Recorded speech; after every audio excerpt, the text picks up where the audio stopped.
Biodiversity, Lesson 1.5, Kingdom Archaebacteria. So this lesson is going to be a little bit shorter because there's not a ton of things that we need to know for grade 11 biology for Kingdom Archaebacteria.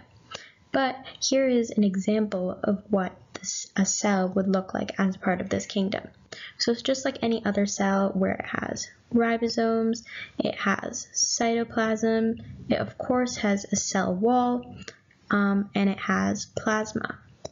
But an interesting thing about this is that it has flagella. So if you remember from the last lesson, those are the hair-like projections that help it move or swim. So now we can look at a little bit more further breakdown, and we can look at the two domains, which is bacteria and archaea. So we can look at bacteria first. So the domain is bacteria, the kingdom is eubacteria, and the cell type is prokaryote. So a few lessons back, we learned about the two different types of cells, eukaryotes and prokaryotes. So for this specific one, it's going to be prokaryote. So in terms of the cell structure, like we just saw, there's a cell wall, ribosomes, but no membrane and no true nucleus. And in terms of the number of cells, it's unicellular. And how it obtains nutrients is it can be autotrophic or heterotrophic depending on the type. Similarly, if we switch over to archaea, the only thing that seems to be different is the kingdom, which falls under Archaebacteria. And that's just how we like to classify it. And the same thing goes. So the cell type is prokaryote, the cell structure has cell wall, ribosomes but no membrane, no true nucleus.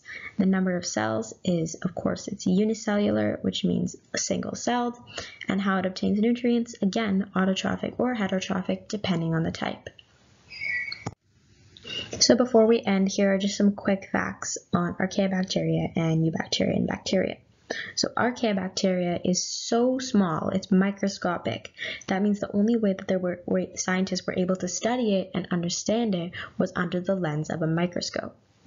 Bacteria is classified by shape, cell wall, mobility, so can it move, and its structure. And the three most common types of shapes, or the shapes that you will look at most in grade 11 biology, are the coccus, bacillus, and spiral. So if we associate them, this one is more round shaped, like that, or spherical. This one can come all the way over here, and it's more rod shaped or like a pill. And an example of that is E. coli. And then over here is, of course, the spiral shape. And that's it. Thank you for watching.